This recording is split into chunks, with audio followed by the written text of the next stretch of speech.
আমাদের প্রায় অনেকেরই অয়েলি স্কিনের সমস্যা আছে, যা আমাদের খুবই অস্বস্তিকর লাগে। এর জন্য বাড়িতেই বানিয়ে ফেলো দারুণ একটা হোম রেমেডি। প্রথমেই নিয়ে নাও 1 চামচ বেসন, 1 চামচ হলুদ গুঁড়ো আর কাঁচা দুধ। ব্যাস, এগুলোকে এবার ভালোভাবে মিক্সড করে একটা ঘন প্যাক তৈরি করে নাও। তারপরে পুরো মুখে লাগিয়ে ফেলো। বেসন কিন্তু ত্বকের অতিরিক্ত তেল অপসারণ করে, ত্বকে জমে থাকা সমস্ত ময়লাও কিন্তু পরিষ্কার করতে সাহায্য করে। আর হলুদ গুঁড়ো কিন্তু ত্বককে দারুণভাবে ফর্সা করতে সাহায্য করে।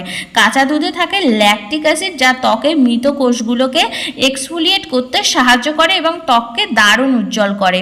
তারপরে মুখে ভালোভাবে লাগিয়ে 15 থেকে 20 মিনিট বাদে প্যাকটা শুকিয়ে গেলে মুখটা ধুয়ে ফেলো। দেখবে দারুণ রেজাল্ট পাবে। সপ্তাহে 3-4 বার যদি ব্যবহার করতে পারো বন্ধুরা, অয়েলি স্কিনের সমস্যা অনেক কমে যাবে। তোমরা কিন্তু এটা ব্যবহার করতে পারো। আর আমার ভিডিও কেমন লাগে অবশ্যই কমেন্ট করে জানাও বন্ধুরা। আর এরপরে তোমরা কি ভিডিও দেখতে চাও কমেন্ট করো।